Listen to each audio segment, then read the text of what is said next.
प्रेम से बोले श्री सतब्रज महाराज को जय। परम पिताजी परमेश्वर को जय। प्रातः स्मरणीय परम पूज्य संत ज्ञानेश्वर स्वामी सदानंद जी परमहंस द्वारा लिखित सदग्रंथ अंतिम सत्संग माघ मेला प्रयागराज भाग 1 अंतर्गत आज का प्रसंग है। जाने जीव को भी नहीं बन गए धर्मोपदेशक बनने वाला प्रकरण है। आप महात्मा जी है, आज आप धर्मोपदेशक जी है। पता ही नहीं कि आत्मज्ञान माने क्या होता है, तत्व ज्ञान माने क्या होता है पता ही नहीं। आत्मज्ञान के अंदर शरीर और जीव आता है, ईश्वर परमेश्वर नहीं आता। आत्मज्ञान के अंदर ईश्वर परमेश्वर नहीं आता, शरीर और जीव आता है। और आगे बढ़कर करके करेंगे तो आत्मेश्वर ब्रह्म जो है वो आत्मा है, वो भी इसमें ले लो। लेकिन आत्मज्ञान परमेश्वर का ज्ञान नहीं होता है, तत्व ज्ञान नहीं होता है, भगवान का ज्ञान नहीं होता है। आत्मा माने सब भगवान जी ही है। क्या आप लोग की अपने को जान लिया, भगवान को जान लिया? वारे आत्मज्ञान की परिभाषा, वारे धर्मोपदेशक महात्मा जी गुरु जी लोग, वारे वाह। अरे नहीं जाना तो कह देना चाहिए कि आगे नहीं जानते हैं। लज्जा शर्मा आ रही है। जनमानस के साथ छलवा करने में शर्म नहीं है, सच बोलने में शर्म आ रही है। महात्मा जी है, गुरुदेव जी है, गुरु जी है, शंकराचार्य जी है, महामंडलेश्वर जी है, भगवान जी है। लज्जा आ रही है, शर्म आ रहा है जनमानस के सामने सच बोलने में। अरे प्राइमरी स्कूल वाले मास्टर साहब कहते हैं कि प्राइमरी स्कूल है, प्राथमिक पाठशाला है। आगे पढ़ना हो तो जूनियर हाई स्कूल में जाइए, हाई स्कूल में जाइए। हाई स्कूल वाला कहता है कि इंटर में जाइए, यहाँ हाई स्कूल तक है। इंटर वाला कहता है कि यहाँ स्कूल कॉलेज इंटर तक है। आगे पढ़ना है तो डिग्री कॉलेज में जाइए, और डिग्री कॉलेज वाला कहता है कि आपको MA वगैरह MSc करनी है तो M.Com करना है तो PG कॉलेज, नहीं तो यूनिवर्सिटी में जाइए। हम तथाकथित सत्य का चोंगा पहनने वाले, भगवान का चोंगा पहनने वाले सच बोलने में शर्म रहे हैं, जबकि झूठे संसार का झूठे जीवन जीने वाले स्कूल कॉलेज के मास्टर को सच बोलने में कोई शर्म नहीं है कि भैया हमारा स्कूल यहीं तक है, आप अगले स्कूल में जाइए। लेकिन महात्मा जी लोगों का शर्म है, जानते जीव भी नहीं बन गए धर्मोपदेशक, जानते अपने मानव जीवन को भी नहीं बन गए धर्मोपदेशक। एक कोई मेला में एक गुरु महात्मा जी एक केवल बतला दे कि मानव जीवन क्या होता है, किस लिए होता है।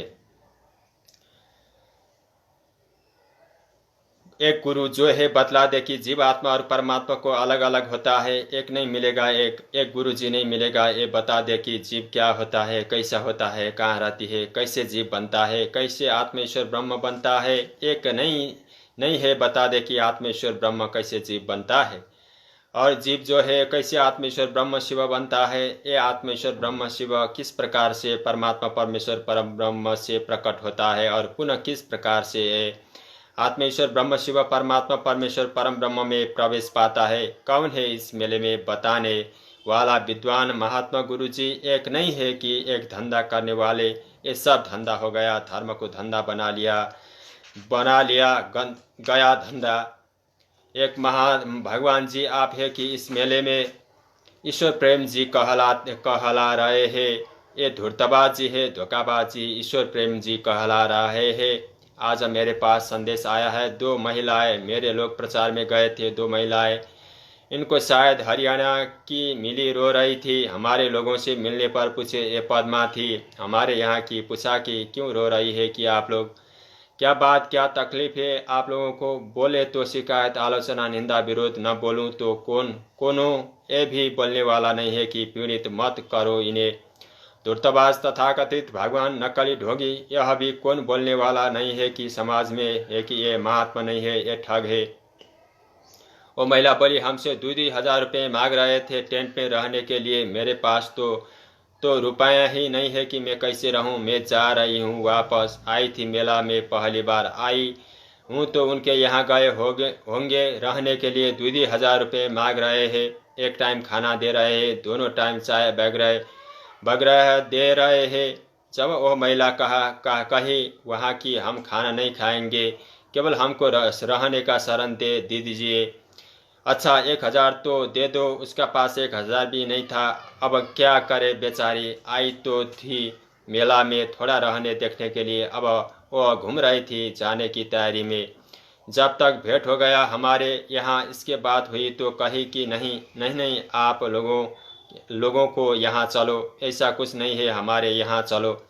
जितने दिन मेला में रहने को रहो, हमारे यहाँ कैंप है, आप सुरक्षित रहोगी और एक पैसा खर्च नहीं होगा। दोनों टाइम भगवत कृपा रहेगा तो चाय भी मिलेगा, दोनों टाइम भोजन भी मिलेगा, जो रूखा सूखा जो सब खाते पीते होंगे आपको भी मिलेगा। मेरे पास आई पूछने के लिए ऐसी ऐसी बात है, उन महिलाओं को रखा जाए। हम कहे कि जाकर उसे बोल दो यहाँ रहने के एक पैसा तो पैसा नहीं लगेगा, जो पैसा उनके पास है वो अपना जैसा खर्च करना हो मेला में करे, यहाँ उसका एक पैसा नहीं लगेगा और सुरक्षित रहेगी, बशर्ते ईमान संयम से रहे, वह गलत नहीं होगी। तो यहाँ कोई गलत हो नहीं सकता। यदि कोई गलत होता है तो हमको इशारा करो। बेमरोवत मैं जानता हूँ दुर्जन लोगों को ठीक करना, मैं जानता हूँ दुर्जन लोगों को ठीक करना, मैं जानता हूँ कि मुझे क्या होगा, आगे परिणाम सब देख झेल चुका हूँ। मैंने कहा कि वो गलत न हो, स्वयं के साथ रहना चाहे तो यहाँ बिल्कुल सुरक्षित है और एक पैसा उसका नहीं लगेगा। जितना दिन मेले में रहना चाहे रहे, जब खाना हो खुशी खुशी वापस जाए। शायद है कि गई है। अच्छा, अब बताइए, सरकार हम लोगों को टेंट दे रही है, सरकार हम लोगों को सुविधाएं दे रही है, इस मेले में एक एक महात्माओं को लाखों की सुविधाएं दे रही है कि आने वाले जनमानस को हम सहूलियत दे, उसको हम राहत दे, उसको हम सहायता करें और उस टेंट पंडालों को एपी टेंटों का प्रयोग हम हजारों रुपया लेकर करें, हम उसका भाड़ा लेकर के गृहस्थों को रखें। यही धर्म है, यही भगवान जी है। एक महिला ही यदि रहने जा रही है तो नहीं खाना पीना है तो 1000 रुपये भाड़ा दे दो। किसका भाड़ा? उस टेंट का भाड़ा, जो टेंट सरकार उनको मुफ्त में दे रही है सहायता के लिए जनमानस के। कोई इस मेला में, हमारे ये जो मेला है 82 में आए, 98 में आए, 79, 2000 और 6 वर्ष और हो गया, यानी हम इस मेले में लगभग 10वीं बार पंडाल लगाते आ रहे हैं। कोई बता दो कि हमारा एक कप चाय का पैसा जमा किया होगा, खाने के लिए 1 रुपया पैसा जमा किया होगा, रहने के लिए दिया होगा। हम जनमानस के सेवा के लिए आए हैं इस मेले में। हम जनता के सहूलियत के लिए इस मेले में आए हैं। कैंप गिराए हैं, हम ठग लूट करके अपना धंधा करने के लिए नहीं आए हैं और सब पंडालों में धंधेबाजी हो रही है। यही धर्म है, यही हमारी भगवत्ता है, यही हमारी महात्मागिरी है कि आने वाले जनमानस को ठगूं लूटूं नहीं। हमारे पास जो भी लगाऊं, हमारे पास जो सहूलियत सुविधाएं है वो ये लेकर के हम जनमानस के सेवा में उतरे और रहने वाले जनमानस को सच्चाई से युक्त उपदेश दूं, उसको उसके मानव जीवन को जनाऊं, बताऊं, समझाऊं और यदि वो श्रद्धावान है, सत्पात्र है तो उसे दिखलाऊं कि लो देख, तेरा मानव जीवन कीड़े मकोड़े की तरह से, भेड़ बकरी की तरह से, शुकर कुकर की तरह से भोग व्यसन मात्र के लिए नहीं है। गुरु मंजिल नहीं, मंजिल भगवान है। तुम पतन में जा रहे हैं, तुम विनाश में जा रहे हो। मानव जीवन मिला है तुझे उत्थान और कल्याण के लिए, मानव जीवन मिला है तुझे भगवान पाने के लिए।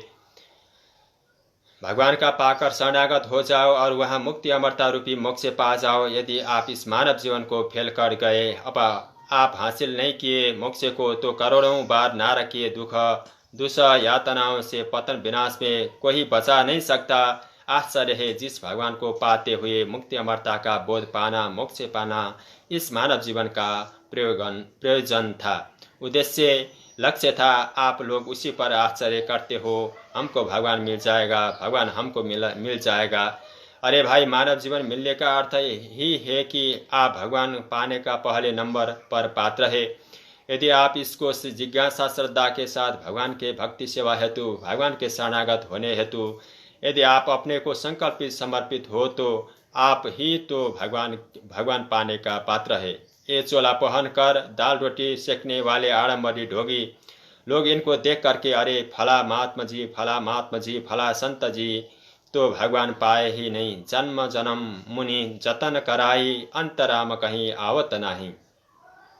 हम लोग भगवान पाएंगे घर गृहस्थ में रहने वाले। ये भैया बड़ा विचित्र बात है, हमको भी महात्मन बंधुओं को बीच रहते चलते 28-30 साल होने जा रहा है। मैं देख रहा हूँ कि महात्मा जी लोग कितने महात्मा है और कौन क्या है।